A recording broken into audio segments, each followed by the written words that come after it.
¿Qué significa realmente ser humano? Parece una pregunta muy sencilla, una pregunta quizá fácil de responder. Pero durante siglos, algunos de los filósofos más importantes de la historia intentaron responderla. Y hoy quiero compartirles 3 respuestas que, aunque fueron planteadas hace cientos de años, siguen teniendo un impacto enorme en la manera en que entendemos la transformación. Vamos a recorrer 3 momentos súper específicos en la historia de la filosofía. El primero es el pensamiento, el segundo es la existencia y el tercero es la libertad. Comencemos con René Descartes, considerado actualmente y desde hace siglos el padre de la filosofía moderna.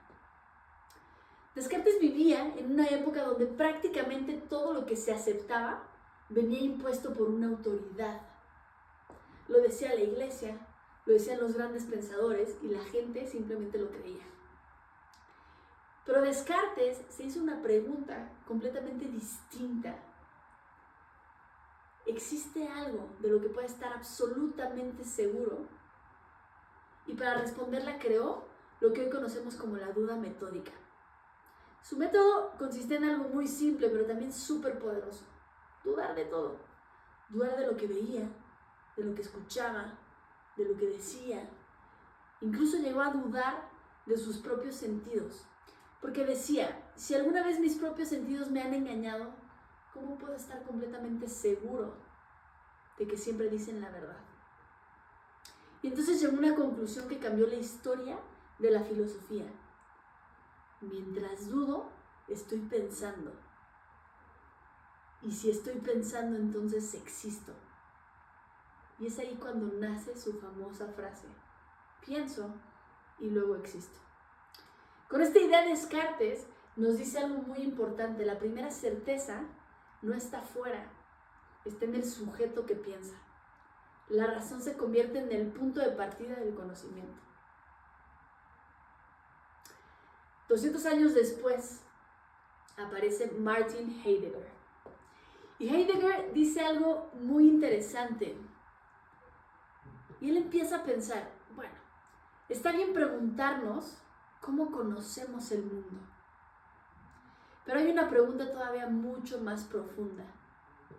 Y la pregunta es, ¿qué significa existir? Y aquí es cuando cambia completamente el enfoque. Heidegger dice que el ser humano no es simplemente una mente que observa el mundo, sino que somos en el mundo. Somos seres que vivimos dentro del mundo. Él utiliza una palabra alemana, Dasein, que significa literalmente ser ahí. ¿Y qué quiere decir con eso? Que ninguno de nosotros eligió el mundo en el que nació.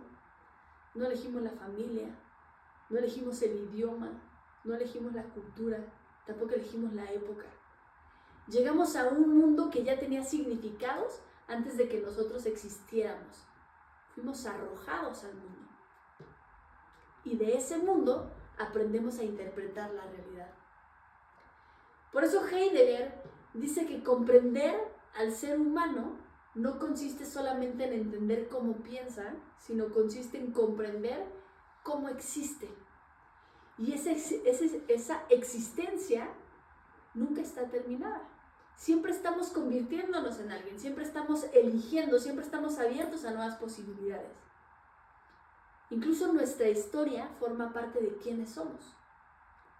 No tenemos un pasado separado de nosotros, somos nuestro pasado, somos nuestra historia. Y precisamente porque nuestro tiempo es limitado, cada decisión adquiere un valor enorme. Por eso Heidegger habla también de la muerte. No para invitarnos a pensar en el final de la vida o qué viene después de la vida, ni nada de eso, sino para preguntarnos cómo estoy viviendo hoy. Y luego viene Jean-Paul Sartre. Si Heidegger nos dice que existimos, Sartre nos pregunta, ¿quién decide quién soy? Y responde con una de las frases más famosas de toda la filosofía a esa pregunta. La existencia precede a la esencia. ¿Qué significa esto? Que ninguna persona nace con una identidad escrita. Nadie nace destinado a ser líder, ni cobarde, ni generoso, ni exitoso. Ni nada de eso. Primero existimos y después, con nuestras decisiones, vamos construyendo quiénes somos. Por eso Sartre dice que estamos condenados a ser libres. Escucha bien, estamos condenados a ser libres porque no podemos escapar de elegir. Incluso cuando no decidimos hacer nada, ya elegimos. Y esa libertad trae consigo algo muy importante: la responsabilidad.